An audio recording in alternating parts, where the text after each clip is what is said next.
Good evening and welcome to another episode of the Vigilante Dialogues Bus.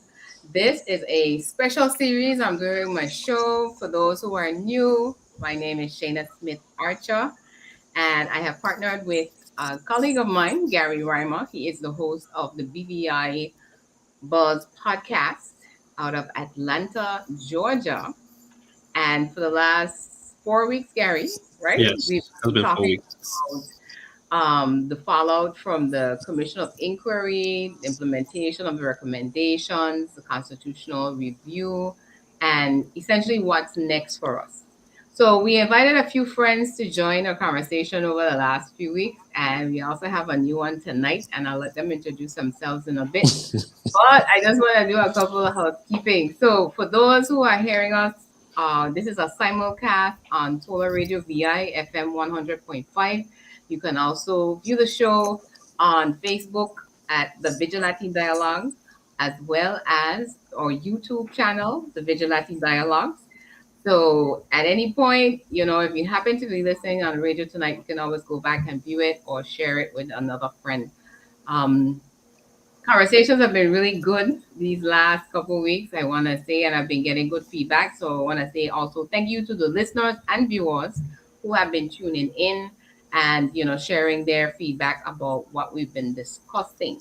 Vigilante is the motto of our country. It means to be watchful, and that was the whole impetus of why I started this, because I think it's important for us as a community to be paying attention to what's happening. I know people sometimes like to tell me they don't like to talk about politics, but I think by the time we're done with this series, people will start to understand politics is really just about, what decisions are being made that affect our day to day and our quality of life. So without any further ado, public service announcements, Gary. So of course, we're reminding everybody to register to vote.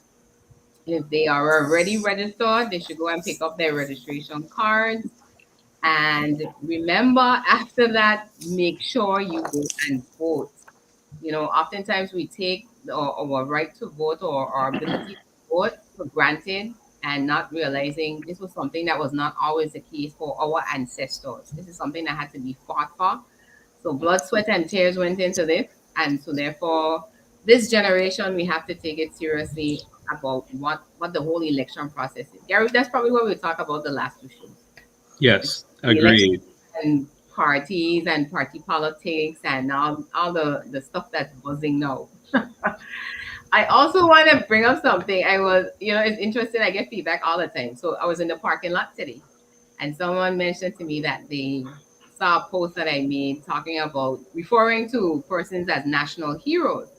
So they said, Shaina, we really haven't defined who our national heroes are, because essentially we put the cart in front of the horse by having a holiday without actually having the heroes that are supposed to be recognized as part of the holiday. So we're asking the persons responsible for this to make sure that by the next holiday, we as a community know who our national heroes are. So I will in the future correctly refer to them as nation builders Hmm. until we get that sorted out. But those are the things that they may seem simple, but they are very important to who we are in terms of recognizing our history and our heritage. So again, Gary, we should have learned in primary school who our national heroes were, And that's and what we not. talked about before. Yeah, I'm in my 40s now. We're trying to figure this out. We're not in a good place, people. We're and not. the thing is, it hasn't gotten better. So I'm in the same place as you because I talked about this in the last shows. Like some of the things I've been learning about our history is things that kind of learning on my own, as far as things that wasn't really taught in primary school or high school, as far as different history of people, and that all ties into where we are right now. If we understood Mhm. where the fight that people did back then, people would be more, I think, cognizant of what it is to really be fighting for, and understanding that everything that we have right now wasn't given to us freely. Yeah. We had to fight to get here. Yep. So, as I said last time, our ancestors did not come over on vacation and stay. It was nothing like that, people, so we have to start to really appreciate it. So, Jamaica seems to be having some connectivity issues, but while we're waiting on him to rejoin us, I'm going to switch on over to Troy. Troy Christopher is no stranger to the dialogues, and no stranger to, I think, our community in terms of being very active in our community on political issues. So, Troy, were you listening last week? I think I saw a good portion of the show last week. Yes. Okay, so as part of the recap, again, for those who may be just tuning in for the first night and missed, this is going to be part two of, who's captain in the ship. We started talking about specifically the chapters in the Constitution as it relates to the governor and the governor's special responsibilities and the executive. Tonight, we're going to get into more of the executive chapter and touch on things like the commissions and the National Security Council. And I also wanted to try to get to the chapter on public service tonight, because what I set up last week was that, there's the wheelhouse where we need to figure out who's the captain up there, governor or premier. And then there's the engine room that actually makes the country run, which is the public service. So, Troy, you were out, I think last week doing some interviews, and you were talking about something that piqued my interest. And I was sharing with our listeners and viewers last week about, what it means to decolonize the Constitution. Because, I showed where when it comes to the executive authority, the head of state is the sovereign. So he's a whole majesty. And the exercise of that authority in our Constitution is vested in the governor as their representative. Now, I pointed out also that in my research, I found that in the Cayman Islands, the executive authority is exercised by the government, which is made up of the governor and the cabinet. And these are some of the things now in our review we need to be paying very close attention to understand. So I'm going to give you a minute or two to kind of give a synopsis of your thoughts about the current review, and then we're going to get into our discussion tonight. Well, let me say again, good evening to your listening and viewing guests. The Constitution that we have, I would consider it to be a transitional constitution, meaning that there are a number of powers, for want of a better word, that has been transferred to the territory of the Virgin Islands.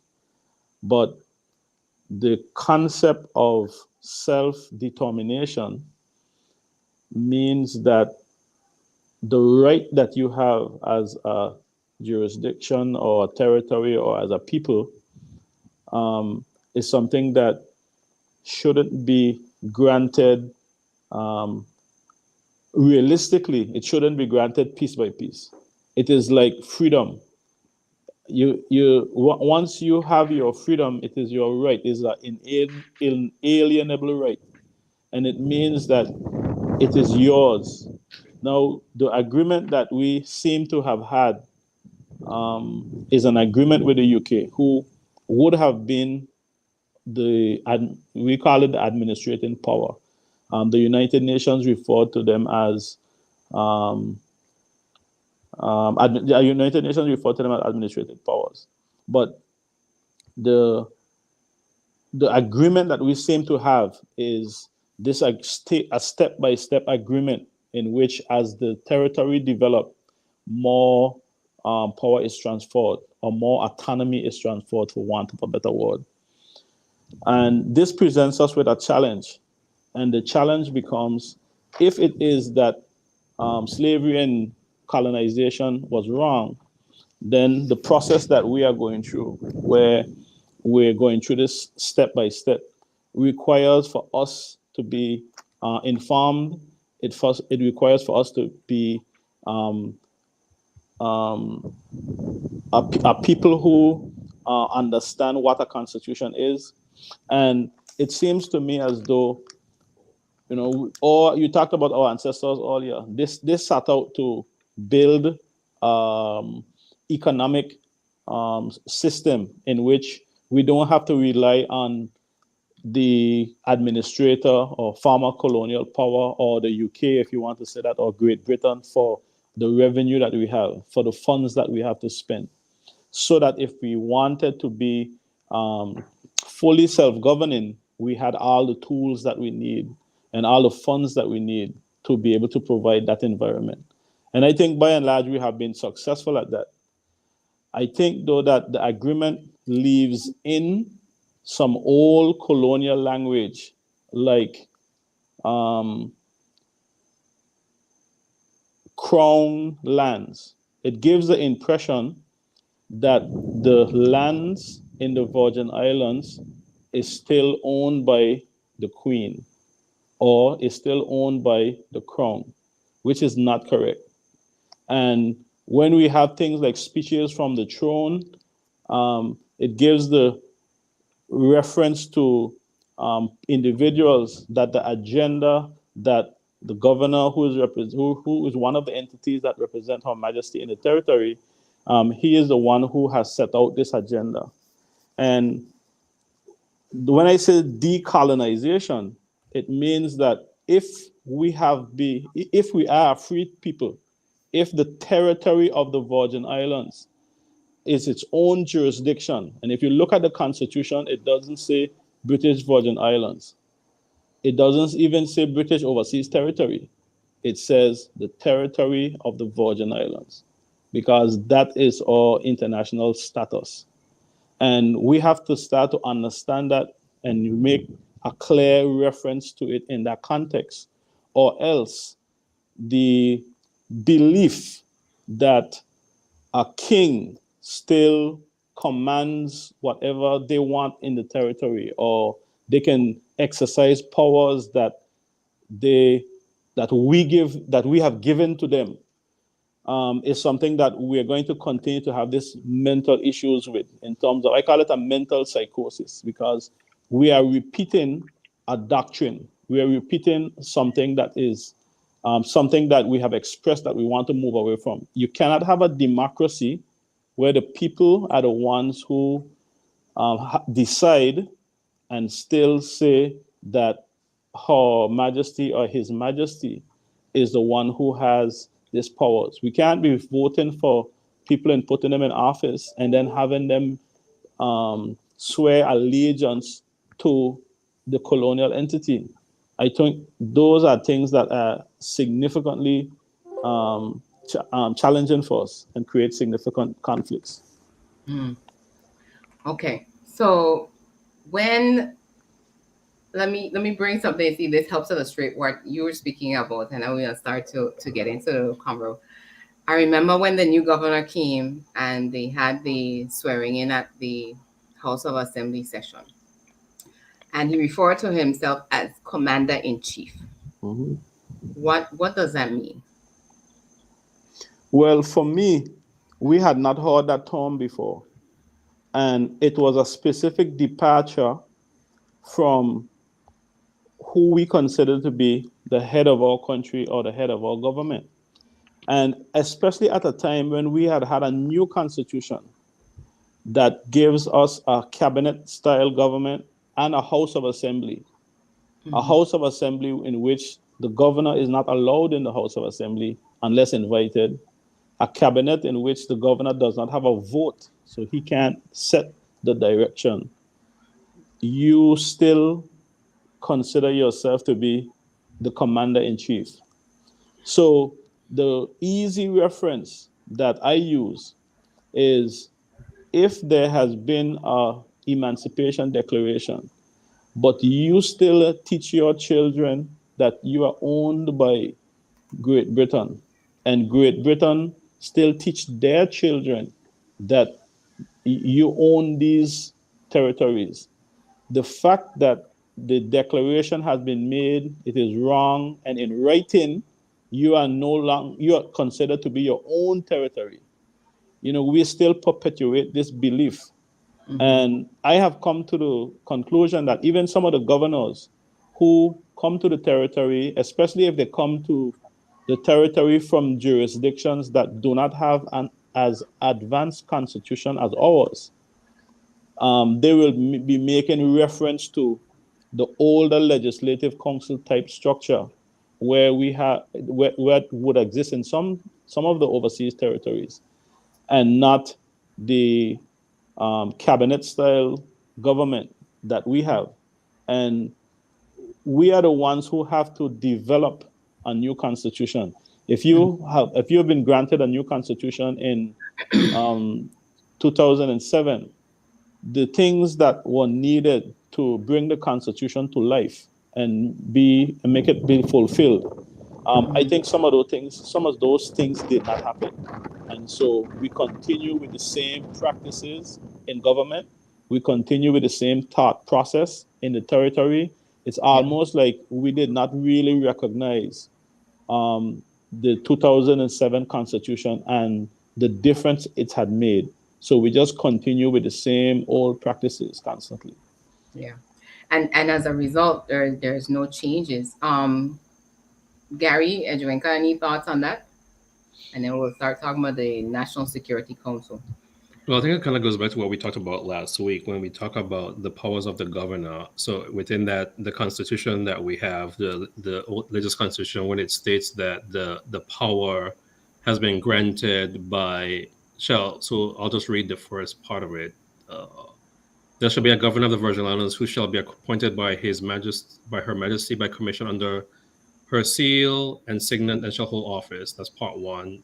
Number two, the governor shall have such powers and duties that are conferred or inferred on him or her by this constitution or any other law, and such other powers as Her Majesty may from time to time be pleased to assign to him or her.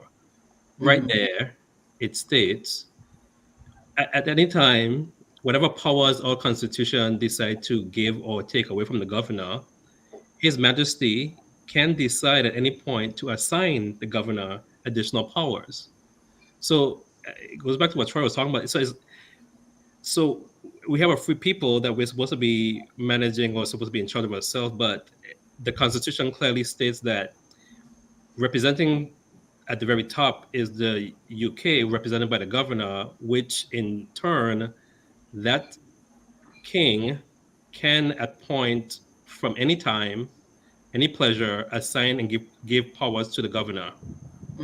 So it makes it the sense that we can have a constitution and say whatever power we want from the governor take away, there is still somebody above the constitution that can still give additional powers beyond the constitution that we have no control over.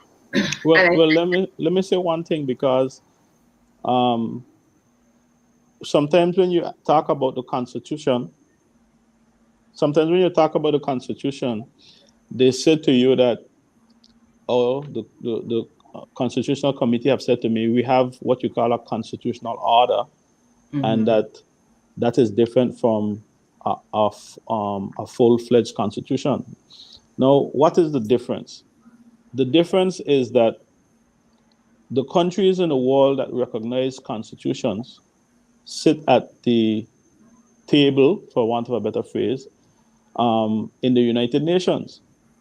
And the peoples who have their constitutions of how they are governing themselves and how they would like to be, the relationship that they're going to have with the rest of the world, those constitutions are accepted by all those countries in the world that make up the United Nations. Yeah. We are not in front of the United Nations taking up our full rights that we are allowed. We are in a negotiation with the United Kingdom, which is the colonial power, trying to ask them how much of these freedoms we are going to be allowed. So in other words, my analysis is that we are sitting at the wrong table. Once you mature enough to realize that if you want your full autonomy, then you have to take your seat at the United Nations with all the countries that recognize each other as territories and jurisdictions, and extend those courtesies. But if you still want to continually be mentally attached to your former colonial entity, then they are going to give you, or they are going to agree to what they want and create a structure for you that they want. And it is very important, because in our constitution, or in the preamble to our constitution, we are saying, we are expressing that we would like to be a democracy and we would like to be governed by well-established democratic principles. The United Kingdom themselves have not been structured as a full democracy. They are considered to be a monarchy. Monarchy. That's correct. And so in their system, they still have a king. They still have something called His Majesty, which is an institution itself. And that institution is not democratic. And a great deal of what happens inside of the institution is private. So if you have a head of state being His Majesty, which is an institution, and you yourself don't know how that institution works, it's private and it's non-democratic, it is an individual or a bodies of persons in the institution, and it's at you, and you are swearing to that, institution, that not only will you respect the king, but his children and his children and his children thereafter. Because it sets it up across generations. That's correct. So it shows us that if we are interested in being a self-governing people, if you're interested in democracy, then these old colonial practices we have to abandon, because mentally they're creating confusion. And even more dangerous than that, mentally they're creating the perception that a king still has all of these powers over you, and that you yourself you don't intend to be self-governing. You're not executing your right to self-determination. Yeah. So, Ajwenka, we haven't heard from you yet for the night. The last time we were here, we started talking about, the changes that we need in our constitution to strengthen, the characteristics of good governance. We talked about, the rule of law, participation, inclusiveness, transparency, accountability, all these things that we hear talked about. But then in reality, something and someone has to do the work to make sure that these things are actually the reality. So we have a few things in our constitution, one of them being a National Security Council. Are you aware of it, and do you know who the members are? Were you asking me? Yeah, asking you. Giving you a little quick quiz. Well, let me first say, right, peace and blessings to everybody. Yes. And the reason why Try is here is that I don't have to talk. So you yielded all your time. Well, thanks for letting us know. But I have heard of the National Security Council, and I think I know about two of the members of the National Security Council, and I'm guessing at them as well. So I don't really know too much about the National Security Council. I just know we have a National Security Council, and the governor and the premier and the police commissioner are members, but I don't know who the other members are. Okay. And they're responsible for our security, I guess, in regards to policing and law and order. I have long wanted to expand national security to our economy. That when you attack our economy, you're actually attacking our national security as well. So it's not just about crime and punishment or law and order.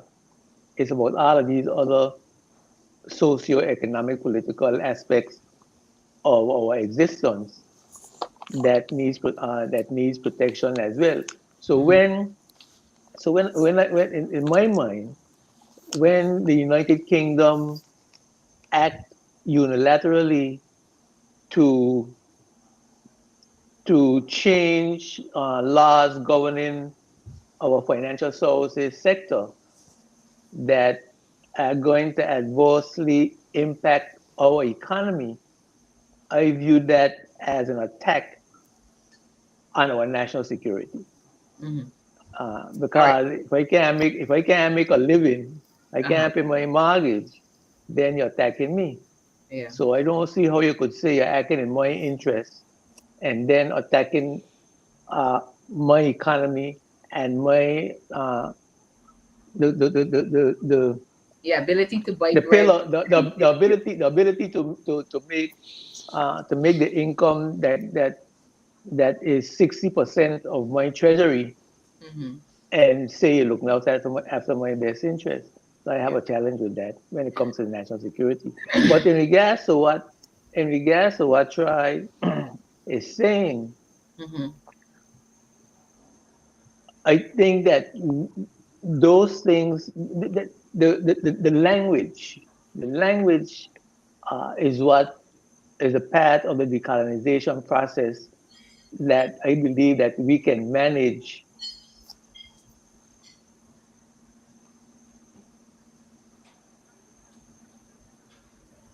Oh, Gary, he's off. without having Oh, to.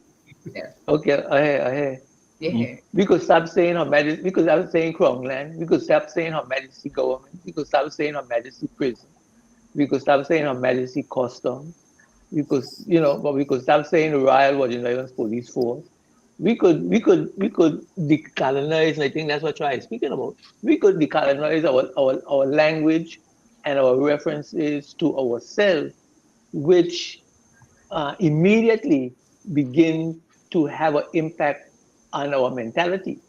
Mm-hmm. And I think that that's a very important aspect of the decolonization process that I think is a very important path that Troy has brought attention to.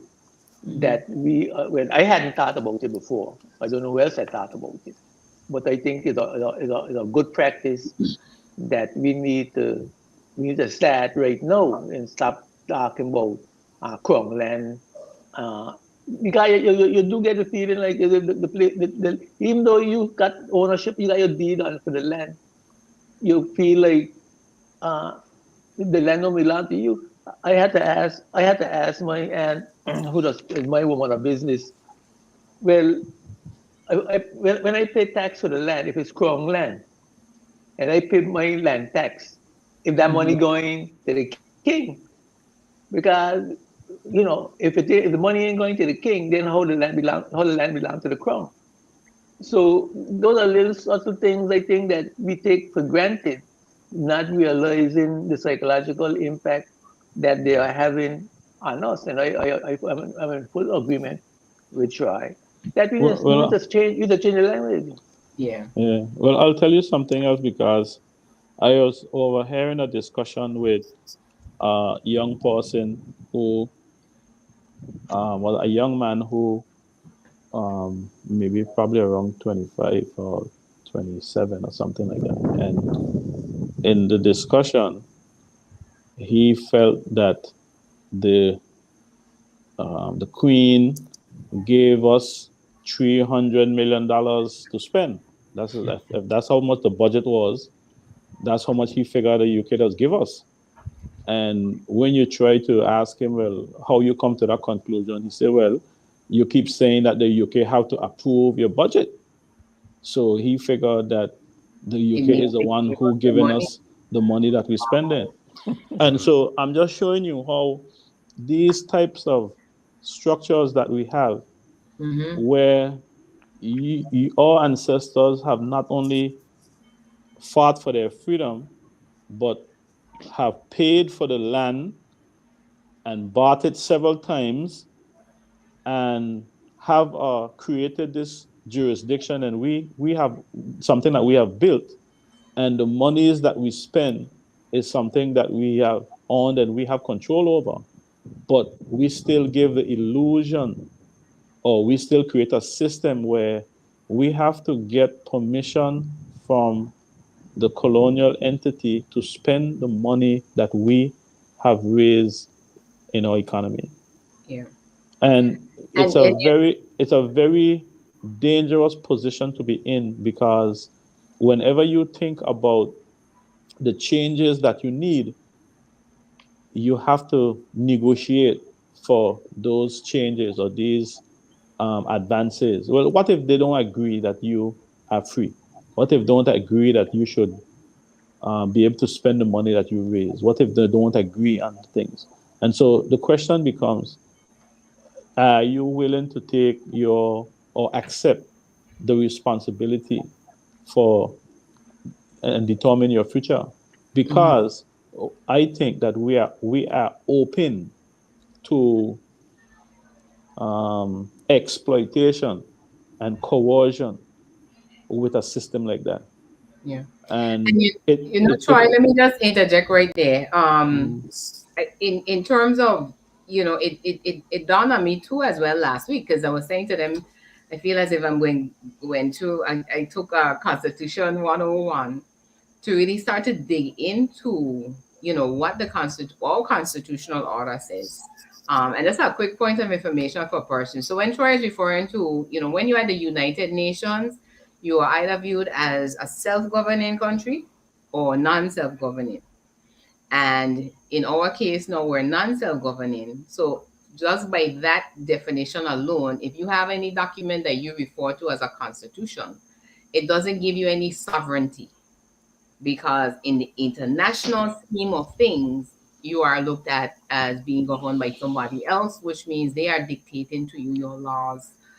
Even if they give you the responsibility of bringing laws to a house to go through a process, but at the end of the day, as we have already established, the governor is the one who assents to the laws on behalf of the monarch, to say that yes, this can become a law in the country that the people must abide by. And that we've also learned last year that the governor can bring laws to the house, and those things go through the same process, and then it would go back still for him to assent to. So we've got a lot of insight, I think, through this whole situation, from the COI, how that works and that process works, where someone can investigate you, so to speak, and then come back and say to you, enforce consequences on something that you really can't debate. Because I'm going to pivot the conversation a little bit now to this order in council. I'm going to get back to national security, but the whole thing of the order in council. So again, our constitutional order is an order in council. And the council we talked about last week was the Privy Council, and I explained a little bit of what that is, which is senior politicians, senior UK politicians, so not even Virgin Islands politicians, and the monarch that sit and make decisions essentially on over us, not on our behalf. Because as Carmel said, there's always going to be that conflict. UK interests, as this document states, prevail over Virgin Islands interests. So if they perceive it as that, then that is what is going to happen. So you have a situation where, again, another order in council, or I should say this order in council, the constitutional order, was amended. And that is where now the ministerial government and the cabinet secretary, all of those offices are basically vacated. And the governor becomes the government. And where that has left us now, where it hasn't been gazetted, which is how laws are actually enacted. So the governor has assent to it, but then he has to actually publish it in what we call the government's newspaper, which is called the Gazette.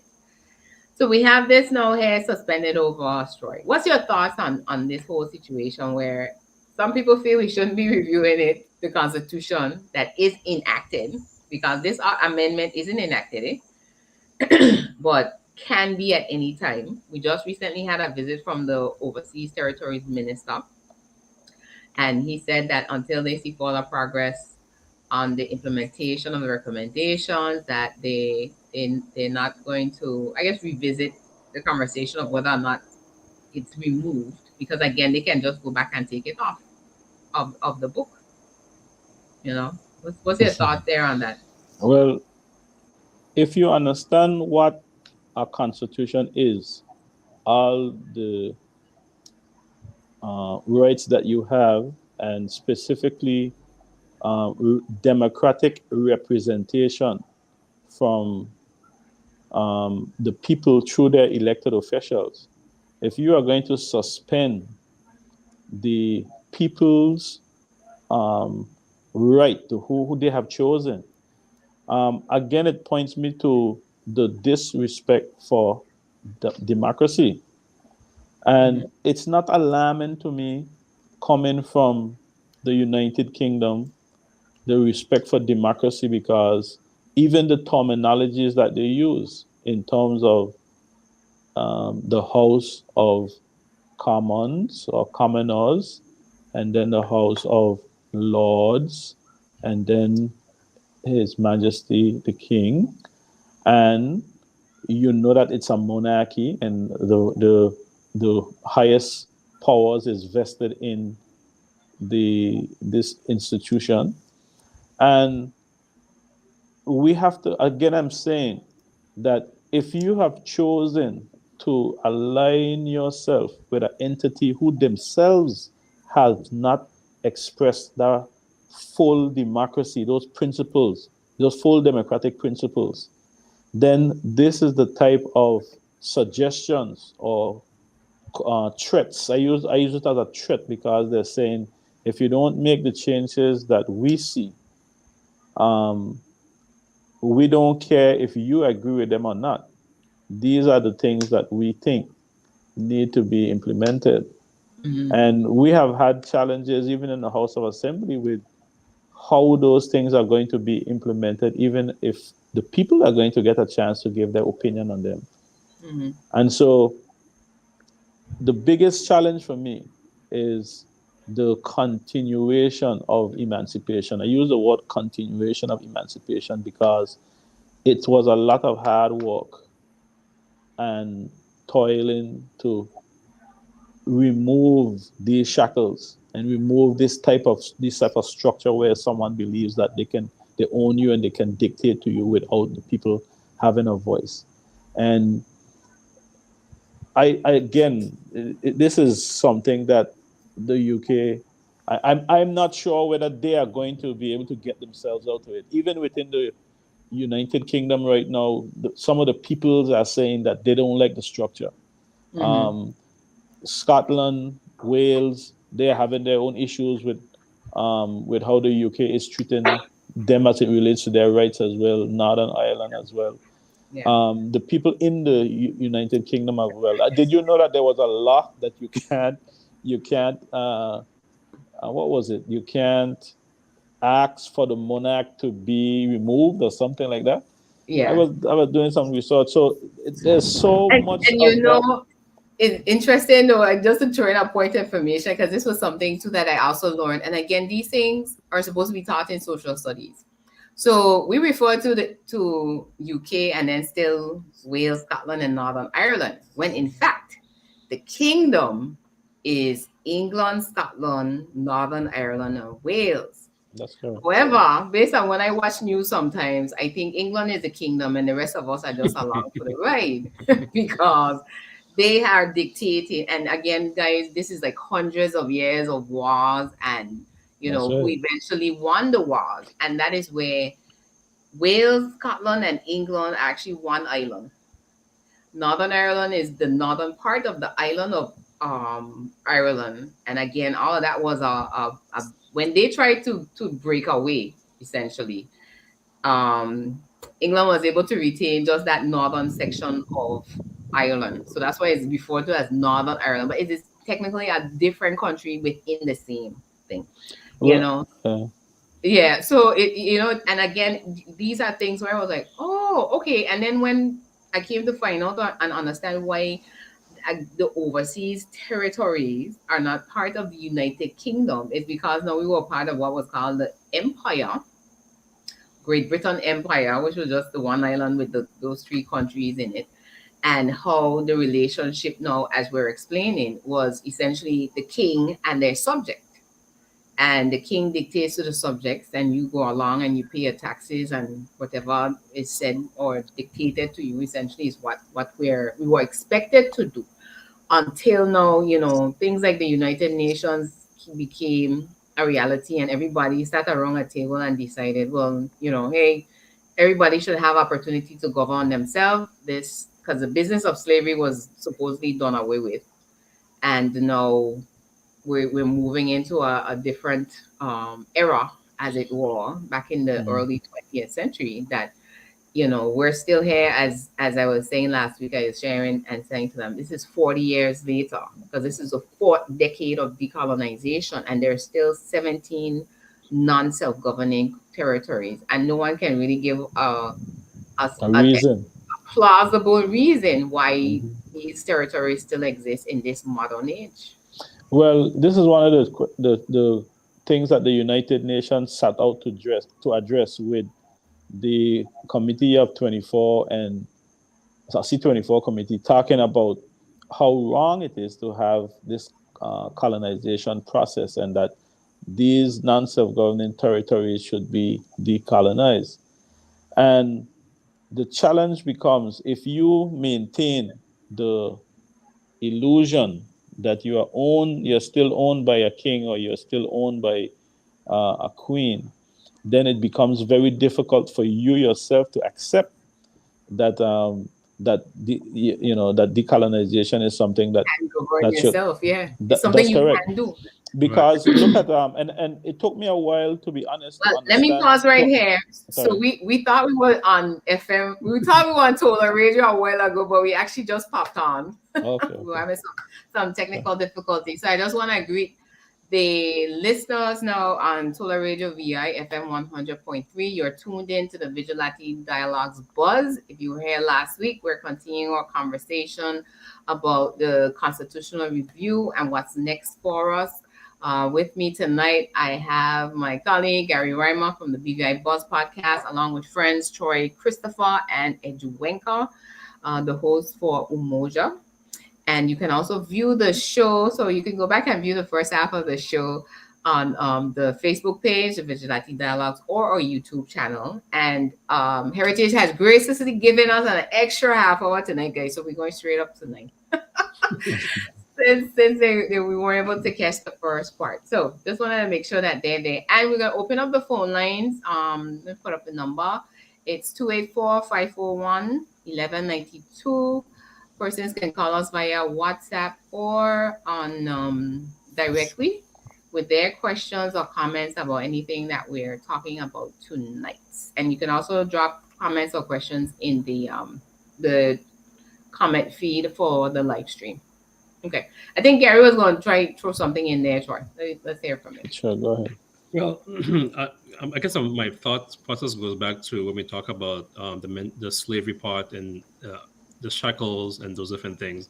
I think we're in a part, based on the conversations and stuff, where part of us are still in that mental slavery part, because it seems that the people who fought for where we are right now, something has happened between that timeline, whether or not people felt comfortable that, okay, now we have lands, we have job, we have money now, we're okay. Mm-hmm. Everything is okay now, so there's no more need for a fight. There's no need for anything else, because based on my individual situation, I am okay. So my situation shouldn't change. As Mm-hmm. far as having a thought process from a national thought process of where you are as a country and where it fit in, I think people have become comfortable into what they feel that is good for them, and So, not needing to have a fight per se to move on from their comfort level. so you raise a good point, because then, this is a question I've been asking persons in terms of why there's not more interest in terms of, especially like say in response to when the Commission of Inquiry report came out, and the first recommendation was to have direct rule.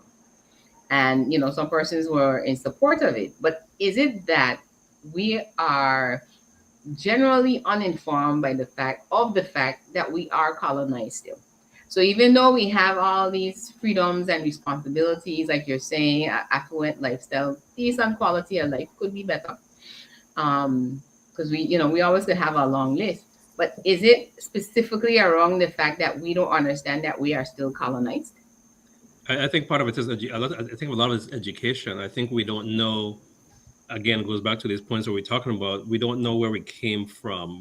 We're figuring that all the stuff that we have just Always became been like that. right, but we didn't have to pick up that fight. And again, myself too, I'm learning a lot of this stuff of our history is in more recent years, of things that Mhm. people fought for and things that people decided as a community it seemed that everybody was in a mind. It seemed back then that everybody had a similar mindset as far as where they wanted to go and what they wanted to, as far as from the UK. But it seemed that after we got that fight and we fought with them a couple of different times and we negotiated and we got what we wanted at that particular point, there was no more fight beyond those fights. We felt comfortable.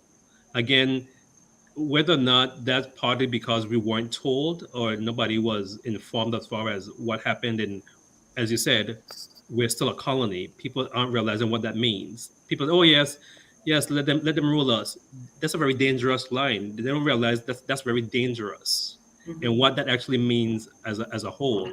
Because to them it feels like, okay, I don't have the confidence in the local government, so it's better for somebody outside to come and take us over and be controlled. That's a dangerous thought process to be under. And there are people who have that thought process and feel that everything is okay to be like that, to figure that having an outside entity come and be in control of you instead of your local people running yourself is better. Yeah. And again, part of it is we haven't been educated on what this actually means and where this came from. In terms of our situation. And I think if I may jump in here, Shaina. Go ahead. And I think that's in fact what Troy is speaking about. The language itself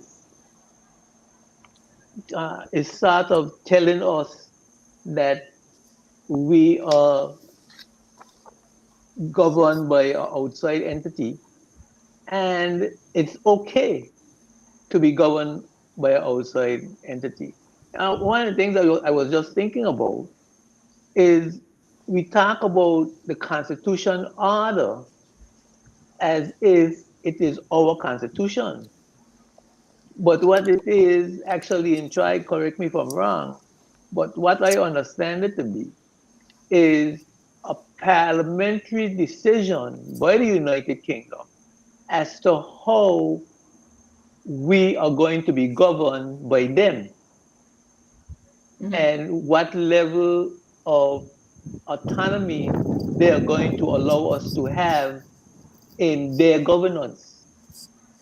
So perhaps we need to even stop calling it our Constitution, because it's not really something that we have created for a full measure of self-governance. You see what I'm saying? I understand. And so we need to start calling a spade a spade. Start saying what these things are. Now, Gary, you made an excellent point in that from after slavery, we were never taught of the whole slave process and the slave structure, and more importantly, we have still not dealt with the trauma that slavery brought, the psychological trauma that slavery brought to us after emancipation. You see, so what the point Gary is making, we can't think on that. We can't think on what Gary is saying, because our minds have been so conditioned to be a slave, remain on a plantation, remain governed by the plantation owner, that when you start talking about our freedom and our self-governance, we start saying no, we are already free. I mean, I had a teacher that used to say that the biggest trick that has been played on us is the Emancipation Proclamation. You know what I said? The biggest trick that has been played on us is the Emancipation Proclamation. Somebody, I explain what I meant by that. Go ahead. Yeah, somebody somewhere in the United Kingdom proclaimed that we are free. Now, how does someone proclaim that you are free? They're not in charge of your freedom. And so when they proclaim that you are free, you feel now that you no longer have to seek freedom. While in the meantime, they establish a management structure that keep you enslaved, but you don't think you're enslaved because they proclaim you free. Yeah. So you're no longer seeking freedom. Because you can't go down the street and tell nobody that you're still a slave, they ain't cuss you out. What you talking about? All a free man. But when you look at the parliamentary action that says you have a descendant of the plantation owner, the slave owners having to you having to get permission to have a law enacted from the descendant of the plantation, representative of the plantation owner, and the plantation owner make a order in council, a parliamentary declaration or parliamentary order that you have to abide by as your governance. Then how can you call yourself free? It's just a illusion of freedom where the plantation owner still owns the plantation and still dictate to you the life that you can have and your actions and behavior on the plantation. Now I know it might sound a little crazy, but I mean, what else can I say? I can't pass our House of Assembly that we elect can't enact legislation. They Yeah. could go in the house and they could have a discussion on a piece of legislation, but in the end, it is the descendant of the plantation owner that has That's to the approve it. final decision. Yeah. And Yeah. and we talked about that last week, Troy, where the whole notion or the difference, I should say, between power and authority versus responsibility, because our ministers have delegated authorities and delegated responsibilities, meaning that they are not the ones that have the final say in some instances. And again, the executive power at the end of the day, because we always hear persons report to the resolved powers of the governor, where on certain matters they can step in and say, well, this is not in His Majesty's interest. So therefore, we're not going to allow this to be done, or a decision will be taken a different way. Because the notion now, especially when we talk about the Police Act, okay, so there's a bill now that's being tabled to talk about I guess modernizing the police service ordinance. And someone was asking me today, well, who wrote it? And I said to them, well, who do you think, who is responsible for internal security? Because a lot of persons don't have a lot of objections to it, and how it looks like a police state that we try to establish with this thing, and the amount of control now that, again, it's not about the police service, but who is going to be controlling all of this power that will be vested into the police service. Let me say something, because Go ahead. there's a lot of history that we would have to cover to understand all of it. But I'm going to say something for especially with the statements that Cromwell made in terms of the illusions. What is we talk about power, and one of the things that we must understand clearly is there is something higher than authority, because in your constitution it might have an entity that you have decided has the authority to do something, and that authority can be the king or His Majesty or whatever.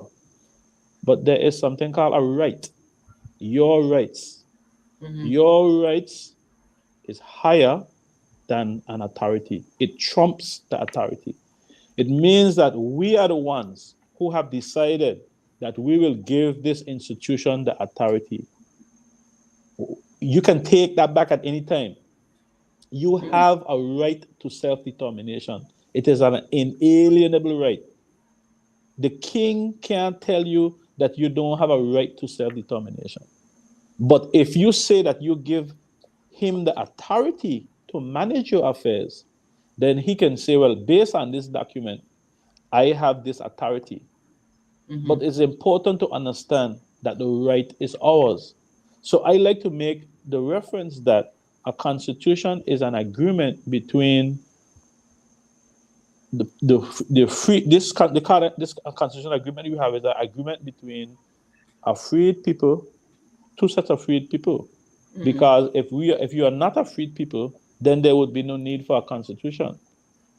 Or it would be sovereign. It would be a sovereign situation where we determine that we governing ourselves. So yes, therefore, this is the agreement of the people amongst themselves. And to a great extent, I want to say that the documents were never intended to be permanent.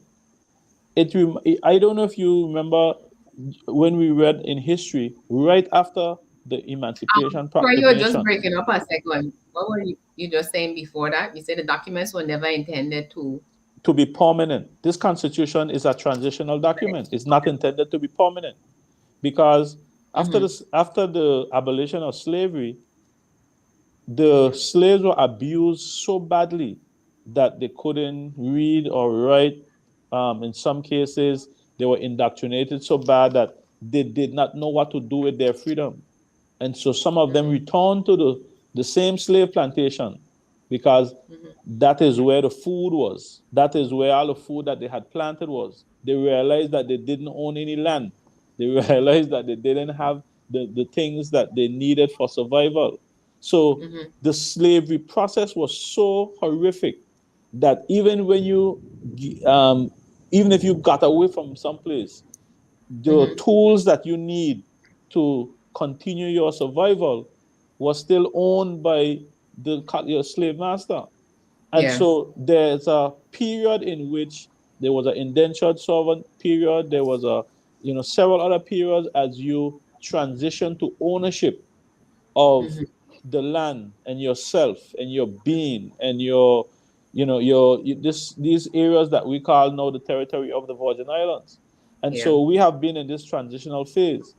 The challenge that we have, to be clear, is the difference in the relationship that the UK is giving us at different times. For instance, the conservative, this what they call conservative government and the Labour government. Now, some people look at the Labour government as the one who pushed for the emancipation of slaves. They believe that there is a future where you don't have to have people enslaved for it to work. The same thing happened in the United States with their Civil War. But our last constitution was agreed to us with a Labour administration in 2007. And when that Labour administration left the office, the Conservative administration came in power. And they have been in power now for the last 13 years.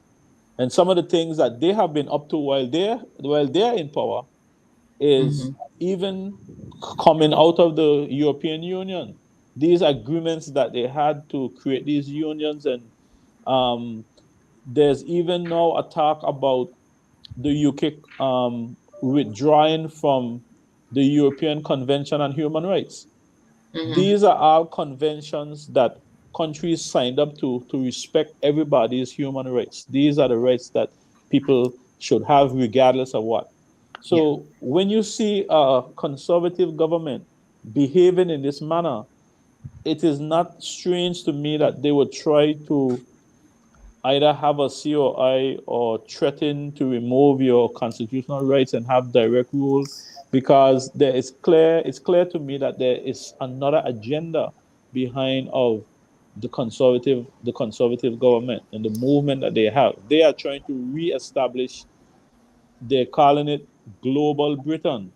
And if you understand what it means, the concept means of Global Britain, they reminisce on the fond days in their eyes of the British Empire, and they would like to recreate that empire. And so in their mind, if you guys have been fooling around with your freedom, then maybe we should actually don't grant you any more of these powers, or roll back some of these powers, or make sure the responsibilities that are theirs in the Constitution, maybe they look like your fault. Yeah. And all of these kinds of things is what I'm seeing here.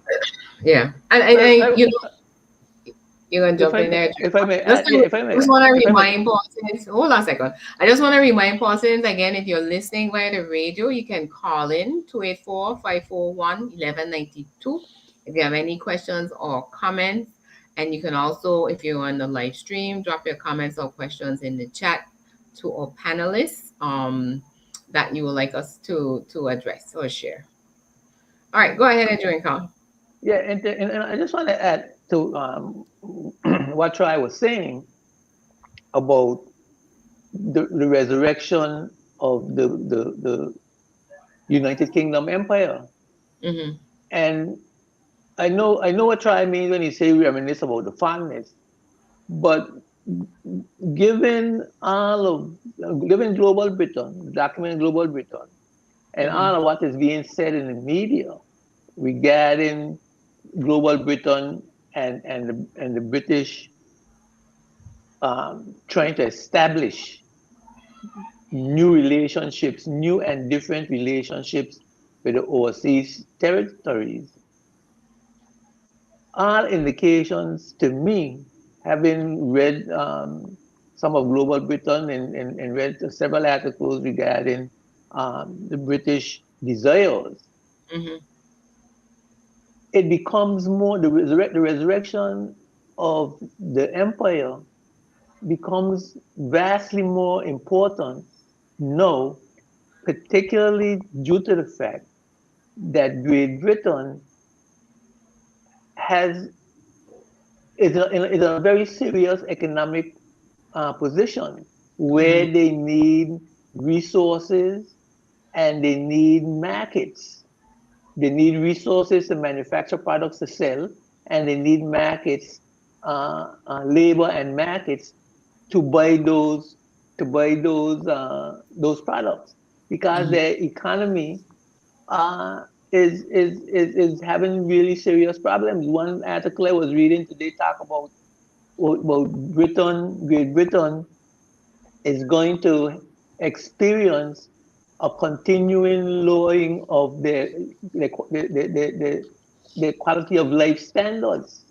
Mm-hmm. So Britain is in trouble, and they are looking to resuscitate their empire. And and what they have done to the Virgin Islands, and you can feel it, you can see it, and you can feel it. What they have done to the Virgin Islands over a period of time, you could see perhaps the last 12 years, the last four governors have allowed certain activities in the country and by the civil service and elected representatives to take place to where we are now at a point where they conduct a investigation into our behavior Mm-hmm. and put all the blame on our leaders, our governance structure, and our elected representatives to the point where no, we don't have any confidence in our own self-governance. We don't have any confidence in our leaders anymore. If you hear us talking on the street, and I'm sure all of us here have heard our conversations, we no longer want a full measure of self-governance. We can't even mention the word independence. No. Whenever we mention the word independence, people want to know if you're crazy. So, So Carmel, we can't even mention that word. we couldn't mention it before Well, the no, CEO but no came. was, Okay. but no was. I mean, Mm. we were making progress Yeah. towards our self-governance.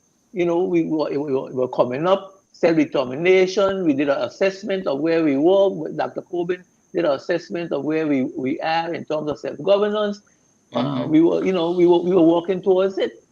Okay. the Commission of Inquiry made it seem as though we are the most corrupt people on the planet and we cannot govern ourselves, and therefore they have to give us recommendations to govern ourselves, and then they threaten us to take us over to dispel and do away with our elected representatives if we don't comply with these recommendations, regardless of how stringent they are, and Mm-hmm. regardless of the time frame in which we have to implement them, and Yeah. then with all the other things that the country needs to have happen economically, Yeah. socially, and so on.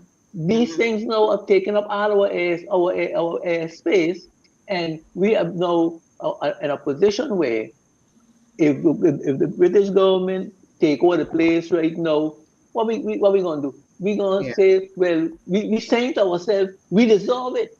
Some of We us. saying to ourselves, we brought it on ourselves. You Some of us. understand? Uh-huh. There's only a few of us in saying that. Only a You check few. out I there's only a few think of us in I saying think that. You they're check out in the honored. street. You check Uh-huh. out in the street. You check out in the street, and and I think the majority of people, if we were to develop a referendum now, to decide on our self governance, it would fail 2 to 1. Yeah, I but don't. I'm willing again, to predict that. I don't think so. again, it goes back though to, you make a decision like that in ignorance because you don't understand or have the information as far as what it is. So there's a perception. I agree with you that we have been irresponsible and we gotta get it together. But again, it goes back to We have been turned against each other. but again, that's all part of an agenda that has existed since the plantation, where Well, people who are united, they become powerful and a force to be reckoned with it. And that is all part and parcel of how emancipation came about. No one granted us anything. People started to rebel against the system and say, you're not going to whip me from sun up to sundown. And they're reaping the sweet literally from everything. And we're barely eking out an existence. At some point, we got a little smarter than the people they picked up in Africa. I was joking around Gary the other day and I said, anything happens, I'm going up in the hills because, the people who knew better, when you think about the Maroons in Jamaica, these were people who, this would have been a set that because they knew better, they started to educate others. And as they educated more and more, you understand? When people got opportunity, they understood what to do with freedom and they had their own communities in the hillside and they used to fend off the British all the time. So as more and more slaves start to leave the plantation, obviously the free labor is leaving. You're going to start to have a problem. And it was an economic decision at the end of the day that people need to understand happened with emancipation. The agreement that came about with the English government and the plantation owners was, we will pay you out, because it became an unpopular thing from a human rights standpoint, again, to be bringing in, using people's labor and not compensating them because of skin color and a race. Because if And it not was a widespread problem where you were enslaving everybody, then that would have been a different conversation. So but see, but there's now some today, things that we were not taught as to how we are here and why we should accept it. So guys, I want us to see, pivot to now to start to talk about what are those things now that we need to change in the upcoming constitution I to want to make say, I just sure be that we quickly, start to shift and think. You got 30 seconds to say what you're going to say, and then we got you. okay, yeah. I just want 30 seconds, less than 10 seconds. I just want to say that we are now saying we've been bad slave master and we need to be whipped. You need to whip us. That's what we are saying right now. That's all I have to say. Okay. You could go into but one way and say what I'm going to. let me say So you're let, going to say something, let, and then we're let going to me start go talking quick, about yeah, solutions. Go let me ahead. go quick because I ain't sure how much longer I could be with you guys. Okay. But so let me just go straight to the changes in the constitution.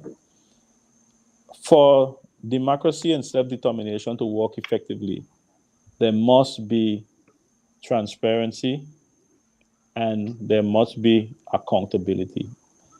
And the kind of transparency that I'm talking about is that the decisions that are made, the discussions that are being had, a lot of the decisions right now are still behind closed doors.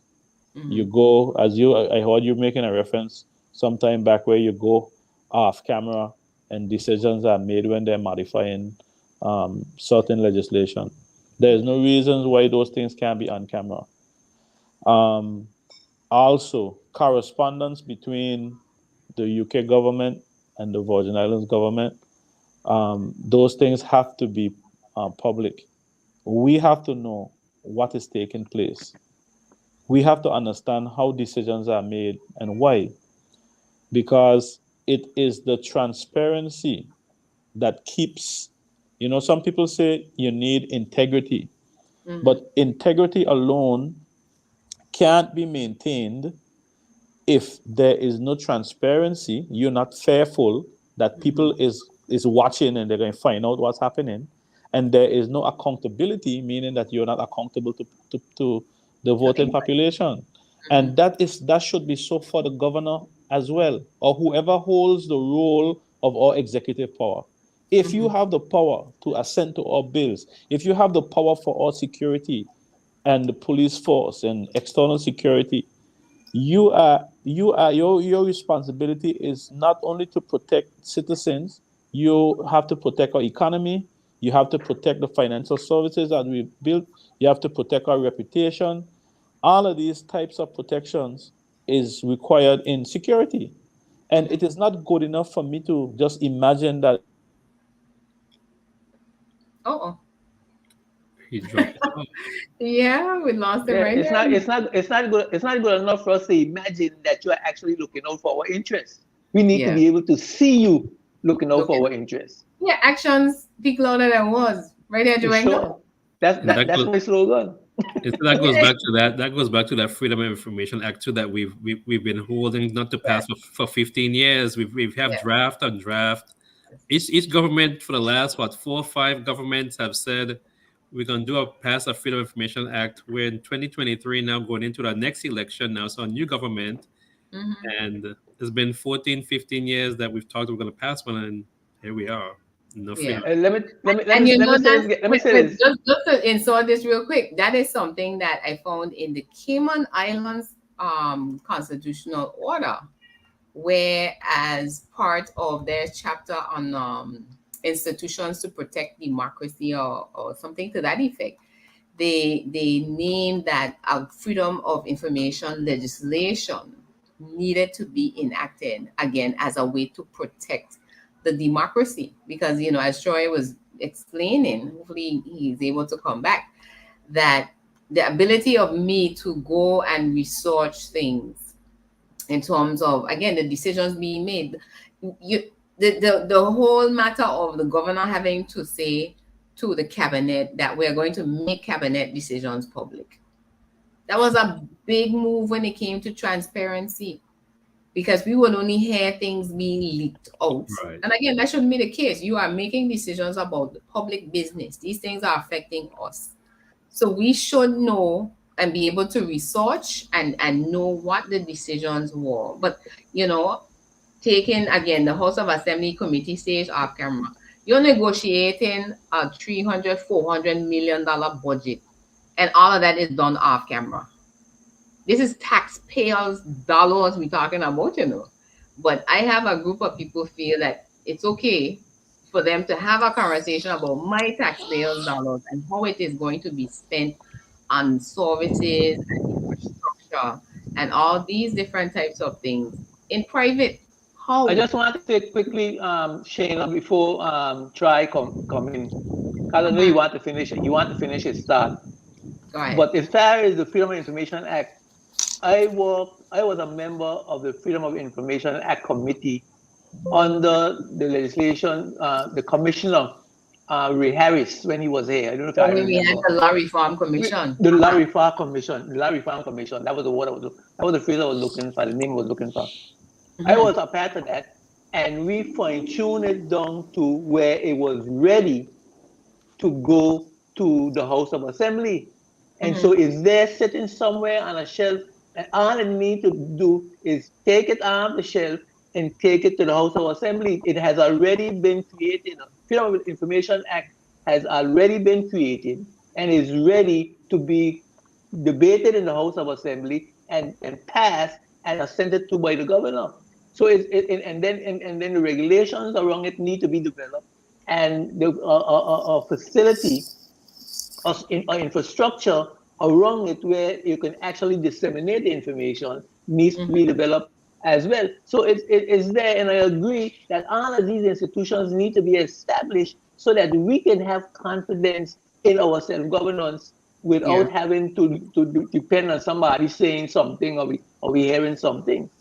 So, but I think that I know Troy wants to finish his thought because I think he was making some very important points. Yeah, and then we got about 15 minutes left to go. Go ahead. Yes, well, I mean, you guys probably picked up on most of what I was saying, but one of the things I want us to be aware of is that the system that you practice or that you use, sometimes mentally, you don't realize that you have the ability to change the system.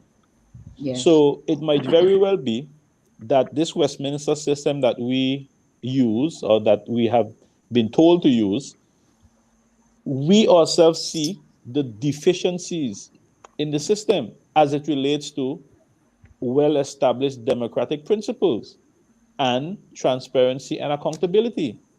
The system itself might not be designed to give us the kind of transparency and accountability and the democracy that we want. And so mentally, we have to not feel that because it came from the UK, that it is the best system in the world, because if it was the best system in the world, all the countries who left the UK would have been saying, "Boy, we sorry we leave the UK. Let me try to see if we could join them back." I ain't find one country yet that came from under the British Empire that is balling to get back under the British Empire. So, and we ourselves have established that they themselves have not even completed that transition to these democratic principles.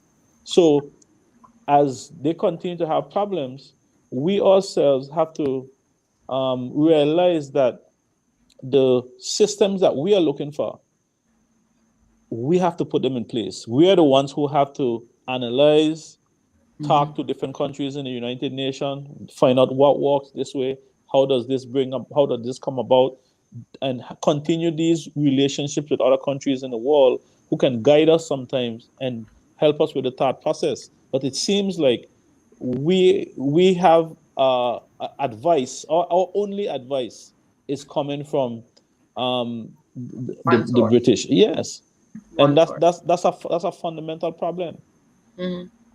Yeah, and again, as Troy was talking, I what came to mind, Troy, was one of the things I was looking at. So, for persons, when I said about the National Security Council, whenever I see situations where it's related to crime or whatever the case is, understanding who is responsible for what. Internal security is the governor's responsibility, right? The police service reports to him. The commissioner reports directly to the governor. The National Security Council now something that came into being, because before that it was just the governor and the police commissioner basically dealing with security. Maybe the premier, the chief minister, is what it would have been referred to at the time, would get an update periodically, but we didn't have a say essentially in our internal security and how we were being secured. So the National Security Council now something that was proposed and saying that, this body is going to advise the governor on internal security and on different things. However, the deficiency I found is that it is too small for it to really reflect what it is it's supposed to do. Our National Security Council is the governor, the commissioner of police, the premier, and another minister. Usually it's the deputy premier. So I was very shocked now. And the Attorney General. Yeah. Oh, yeah, and the Attorney General. So those are ex officio, but those are the voting person. The ex officio are the Attorney General and the Commissioner of Police as our officer, right? And I was surprised now when I went over to the Cayman Islands and saw that they had persons that were recommended by the leader of the opposition, because again, that is part of the House of Assembly in terms of representation of the people. You had persons who were actually private citizens that are part of the National Security Council in the Cayman Islands. So the membership is well more expanded, and a lot of the commissions or councils that are in our constitution, we have to review them with a look of, again, balancing powers and responsibilities and making sure that we are represented in the room in a more balanced way, as it stands. Because again, persons might take it lightly that you have two private citizens sitting on your National Security Council. But whenever you have situations where you think you might have a crime wave and other things that are happening, and you don't see the governor doing anything about it or the commissioner of police not doing anything about it, those people are there to help with the whole accountability process of, you are responsible for this, what are you doing about it? Or giving advice on what can be done about it that's coming on behalf of the people. Well, let me ask you a question, Shaina. If you don't like how you have been governed over the last 12 years, or what the governors have done or what they've decided, how do you hold them accountable? Well, last week we established there's nothing there. The judicial system is nothing there. For instance, people are asking me, where did this crime bill come from? Who drafted it? Who wrote it? How did it get there? Who would put things like this on paper to be passed in a house? Where's the origin of it? What's the agenda? And we can answer those questions, and sometimes we skip over those things. Yeah. And we have a right to know. That's called transparency. Yeah. It's called accountability. So the same people who are telling you that you should have accountability on transparency, there is no structure within our constitution where they themselves are providing any of that accountability or transparency. Yeah. And yet they're telling you that you need to provide it. And what is their suggestion? That they suspend the part of the constitution that deals with the people. Yeah. The people's authority and the people who you elect. That's what they recommend for the system to be corrected. There is no reference at all where any of these powers, as it relates to the security and our input in the community and the voters' involvement, there's nothing there. Yeah. And so we have to be careful when people can say things to us that we just swallow it and we believe it. Yeah. But when you actually go through the wording and understand what is happening, you have to make sure that everybody that holds executive authority in your country, there's some mechanism where they're accountable to you. You can remove them if you have to, or you can, and I should say not all, and they have to provide a clear process. They could answer questions, they can be probed, they can be investigated. I mean, some of our constitution says that the governor cannot be cannot be inquired into. His actions can't be inquired into in any court. Yeah, his decisions cannot be reviewed in court. Yeah, so the question that I have is that if we intend to be a law-abiding people and we can't question, we can't carry you to court, we don't have the power to remove you under the Constitution, then the only thing that we have is confrontation. Yeah. So why would you create a constitution, or why would we continue to accept a constitution where we the people don't have the power to address the issues that we have, regardless of who they are? Yeah. And that's the thing where we hear it being said in the US where nobody is above the law. But here in our situation, it is not the case. Well, we have to say that we intend to live in this territory that no one is above the law, and that should be reflected in the Constitution. It can't be that your Constitution is saying people are above the law, but yet that's in your heart and in our minds, we believe that no one is above the law. No one should be above. Yeah. Well, so those are some of the main changes that should be in our Constitution. Yeah. And again, it's a lot of work. Whether this Very is done good. in stages, that has to come over time. When we look at the different commissions, somebody tapped me on my shoulder and told me the other day is that we have a police service commission, but then the regulations for these commissions when they were created back in 2007 were not done. The same thing with the Human Rights Commission. That wasn't established at all.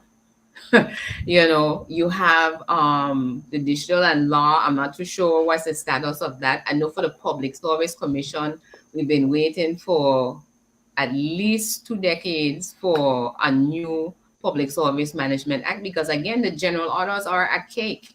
Those are things that, the proper functioning of the public service relies on. So a lot of people, force that the service and all of these things, but if you don't have modern laws. So again, as Edrenka referred to the Law Reform Commission, that was something I mentioned in my letter to the Constitutional Review Commission, that the Law Reform Commission, I don't think finished their mandate in terms of overhauling all of our laws. Obviously, they didn't, because we have an 1880 Commission of Inquiry legislation on our books.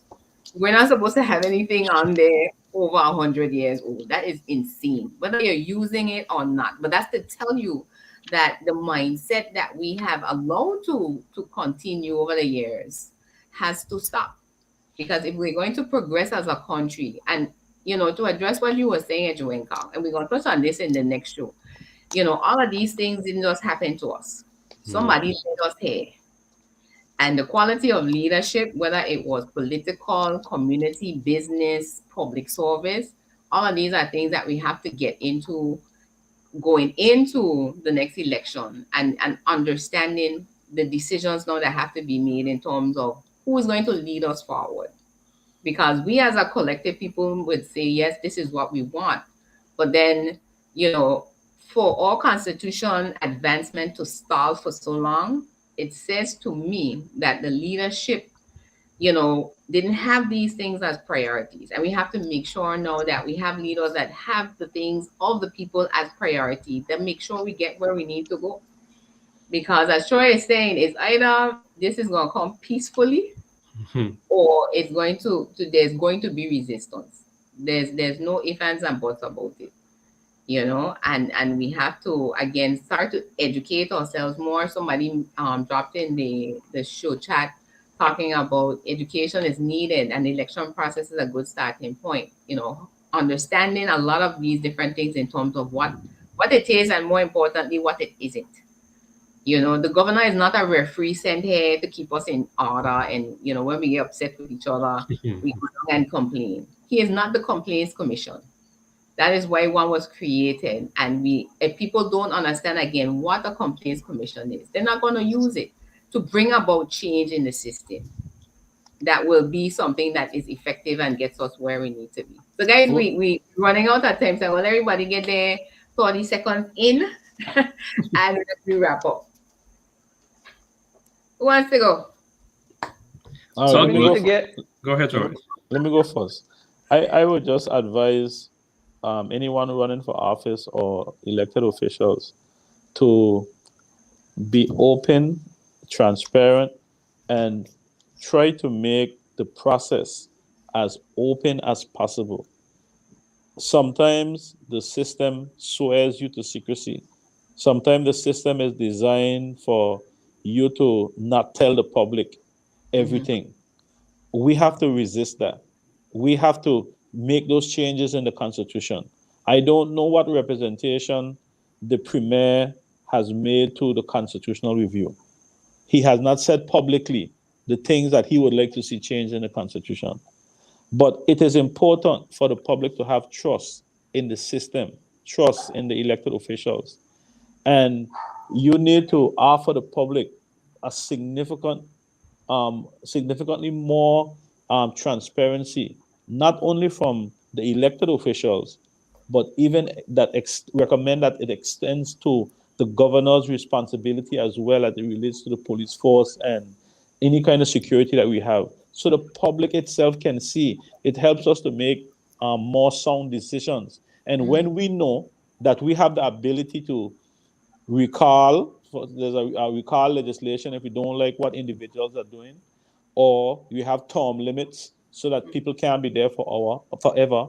These are some of the things that people have expressed to me that make them hesitant, because I have found that people are always concerned about their leaders becoming dictators or dictatorial, and you can't get them from there, and they could do anything what they want and all that kind of stuff. And so we reject that. We rejected it on the slave plantation. We rejected it in dictatorship leaders. We reject it even if the governor is doing it. So what we really want is more transparency from the system itself, where we're confident that whatever happens, we can find the origin of it and trace it back and find out where we went wrong, correct it, and keep moving. That type of system, I think. I mean, it might seem like just a simple thing, but we have to work to get that, I would say, in this coming constitution, and not wait for another 15 years for another constitutional review. Mm-hmm. I just want to add to say that voting is not the only participation that we need to consider in our democratic process. Voting is just one aspect of participation. We need to begin to organize ourselves into groups, as a group or into different groups that could unite under one umbrella group. But we need to organize ourselves to be able to influence public policy, to say to our elected officials, this is the behavior that we want from you, or else we are not going to have you there more than a certain period of time. And to let them know that we are the authority. So for some reason, once we elect a representative, we turn all the power over to them and expect them to behave in the way we want them to behave without telling them what kind of behavior we require. So we can't just vote for people and just turn them loose, as the old people would say. We have to continue to participate on a regular basis through an organized process to influence the public policy and to instruct the representative as to the behavior he needs to engage in for our best interest. Yep, I agree. Gary? I'll just piggyback off on a couple points from both Troy and Edwinka. So basically what Troy was talking about with the transparency, I think that's one of the biggest things that is lacking. And I think it also helps people to kind of have trust in the way forward. When you're trying to get people to decide on where we want to go beyond that, you need to have a foundation of where we are. If you feel you don't trust where you are right now, these people, you're not going to get them on board to move forward beyond where they are right now. So we have to create the frameworks in place that we feel comfortable, that are going to be there for us to be better with the transparency. We talk about the Freedom of Information Act. We talk about these different commissions. If we have commissions and they're not empowered, what's the point of having them? They're just there just to say on paper. You check a box just because you check a box. These commissions and things need to be empowered, where the values and what their purpose is met. And I agree. I was going to make a point of what Edwin could talk about with elections. It seems that a lot of time we focus on where we want to get to every 4 years. And after 4 years, we put people in there and we say, okay, we can't do anything, so let's figure out the next 4 years. They don't realize that the power is in the people. Yes, you elect people to sit representation of you, but you as a people have the power behind the elected officials. Not because they're in there, that means that they have full control of what you wanted to do. You still have a voice of what you want the direction of the country to be and what you want it to be done too. Not because you've elected them means that, okay, we leave them alone and then after 4 years, we have another chance again. We do it again. No, this needs to be an ongoing educational process. I think part of it is educational process. These conversations need to be ongoing throughout the community. As you're going to talk about, having these different little blocks of learning process, education of the whole process. I think that will help with moving forward, because people, I think, are not fully aware or educated on the full process. Yeah. And I think, I don't know if it was last week we mentioned about things like a decolonization commission, whose mandate is now to do the education and make sure that we can come to a place of making an informed decision on what the options are that we want to execute. Because we I think we've established, and Troy gave us a lot of great information tonight in terms of it's your inalienable human rights on the international stage to be a self-governing people. So if we have mismanaged that over the years, fine, let's take responsibility for it, and put on our big girl pants and big boy pants and get down to brass tacks, because there's that time of identifying what the problem is, but now it's the solutions. And I think just to end on this note, because we're going to pick it up next week, that persons need to also appreciate that the people that are going to be elected in the next election are the people who are going to have to negotiate our new constitution. And that to me should be a very a high topic in terms of when candidates are out there speaking about wanting to be elected. Ask them, so what if you were selected for the negotiating team, what are you going in there to negotiate on our behalf? Because we cannot take it for granted again who goes and sits at that table to represent the Virgin Islands and say, we're laying the foundation for the next 25 years. Not that we won't review the Constitution again, but some of the things that have to go in now, okay, are going to be things that are going to continue to affect those generations that still aren't born yet. And we have to be very tuned in to our economic situation or social situation. The infrastructure that's always going to be there as something that has to be done to facilitate the development of the country. But the vision, which is something that was tabled in the House the other day, and that's another show in itself. These are things that our next set of leaders have to go in there very serious minded about what it is we're going to do with our country, and be willing to stand up and have the courage to stand up and ask for what it is we want and deserve, and not take what we've been given, for as okay, there's nothing I can do about it. We can't challenge these things because again, this is how it's always been. And again, that is what has stagnated all constitutional advancement. Because if somebody, you go and they ask for it and they tell you no, but if you understand you have a right to a thing, they can't tell you no, because then there has to be a way to get this done.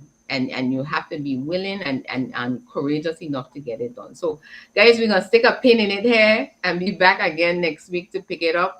But I do hope that our listeners and our viewers that are tuned in on both Facebook, YouTube, as well as Tola Radio VI FM 100.5, that you guys took away something, and I'm going to end on this, that, the Virgin Islands better days or best days are still ahead of us.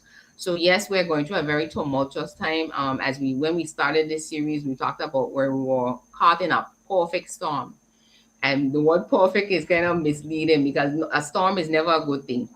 But it is something where it's like saying that all these different conditions have come to a place that will actually propel us forward. I said to someone, the Commission of Inquiry didn't come for our destruction. It came for our correction. And it is for us to take this opportunity now in front of us to say, this works, this doesn't work, and this is what we're going to move forward to. How do we need to better ourselves? Because that's the people we came from, right, Edgewenga? Is that we always were people that strive to be the best that we could be. And if we know that, when we know that we are not at the best place where we could be, then that means we got some work to do. And we got to get down and do the work and make the country better. Because my goal, I don't know about you guys, is to leave it better than I met it. And it was in a pretty good place. But again, there's some things we could improve on to make sure that when we close our eyes, it is better than we met it. Right? All right. Amen on that. Right.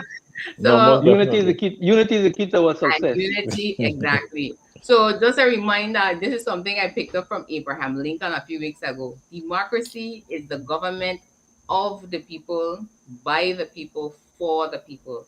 So when we talk about living in a democracy, this needs to be what we hold up. And if this, what we have as a constitution doesn't measure up, we know we have work to do. So on that note, I want to say good evening. I'm your host, Shaina Smith Archer, saying let's continue to change the conversation for a better Virgin Islands. Have a good one. All right. Thank you.